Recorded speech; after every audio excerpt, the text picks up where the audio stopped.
And that took some time to figure out. So neurodivergent, again, is anything that's not typical.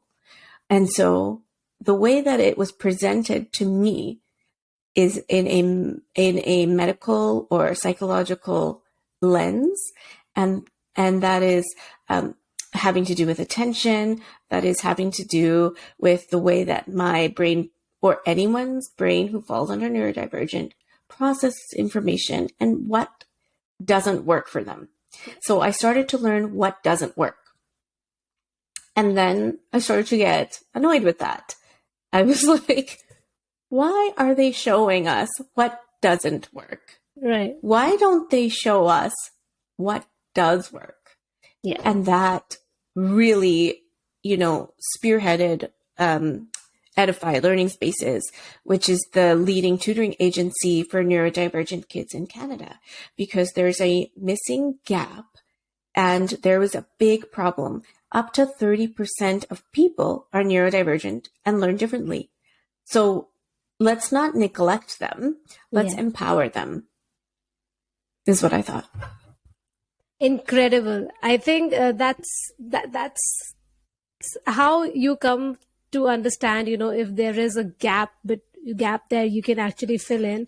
But you have experienced this firsthand, and I must say that you are very brave that you have taken this up as a challenge, and also that you want to raise your voice and say that let's see what we can do about it, and not only help your children but help a wider populations. I think going beyond that, seeing beyond that, is a quality that that really sets you apart from a lot of people. And I think that's the very heart and purpose of your business.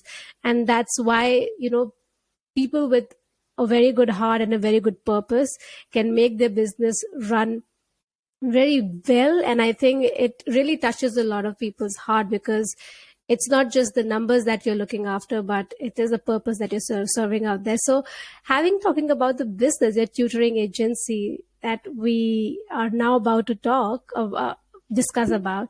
So now that we know the reason behind it, that why it came upon, but are you able to take us through the first steps of how to start your own agency? Even though you had a bit of an experience with your dad's business, did you face any challenges? If yes, how did you overcome them? Yeah, so remember all of those challenges I had in the past. That just makes, you can look at it a few ways, right? You can say that's going to hold you back because now you're thinking about that and you're stuck in that narrative where you're just repeating those things like life is hard and things don't always go my way, and you're kind of just zigzagging through life and bouncing off walls. Or you could look at that and say, okay, this is going to make me stronger, right? So those are the things that led to me starting Edify Learning Spaces. Edify Learning Spaces is actually a pivot due to the pandemic. So originally, so I was meant to run a brick and mortar, so a physical location of an after-school care center.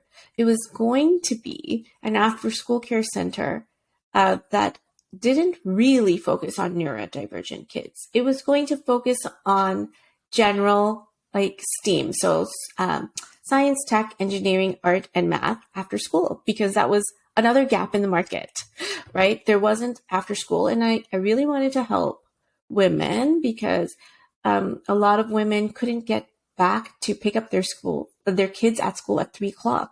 So they would have to sacrifice their career because there wasn't enough after school care provided in the city of Vancouver for 3 hours. So I thought that's an opportunity. For 3 hours, all of their education, all of their sacrifice and learning means nothing because they can't pick up their kid, and now they're taking a job because of the convenience of picking up their kid at 2:45 or 3:00. Yeah. That seems like an opportunity to use and harness our investment in women. So I was saving and connecting with people, and it took property values kept raising, and I think that's quite common in many parts of the world right now. But the property value kept raising Yeah. out of my reach. So then I after all that time of trying, I actually ended up working with the Minister of Childcare and trying to, create this after school program and a childcare facility. And they granted me up to $1 million, which is a lot of money, but it still Wow, wasn't enough. congratulations. It wasn't enough. It wasn't enough. So Wow. that was a shortfall. So I had to get a developer to promise more than 4 million, and they stopped at 2.8. So I couldn't make it. So I kept trying to pivot and find my way along the journey. And I'm sure a lot of young people can understand how hard it is with real estate prices and brick and mortar, and how that's preventing your dreams from coming true if you have a brick and mortar dream. So the pandemic launched a pivot. It was March 2020, and I had signed a lease for my after school care facility. I had a partner, I had a business plan, I had funding. I'd written a business plan and got all this funding for a youth program. If you're under the age of 30, it was 35 at that time. If you're under 35, you write a business plan, you can get some money from the government to help you launch your business. So I did all those things, and I signed the lease March 4th, 2020. But I did have 15 days to renegotiate. And by that time, the city went into lockdown because of Oh, COVID. And I thought, you know what? I think I'm going to have a hard time with staffing. I think, according to my numbers, I will use up all my money in 6 months if I can't find people to work. yeah. So I pivoted. I pivoted, but I didn't hurt myself. Like, I didn't lose any money on the lease. Like, that's crazy. So that was a huge advantage. And I didn't lose any money on trying to do a tenant improvements on the lease space. So came back to square one, back to square one. Yeah. And then, so that decision was made March 2020. And then August 2020, I launched Edify Learning Spaces, which really went to the heart of my own story with my kids and how they learned best.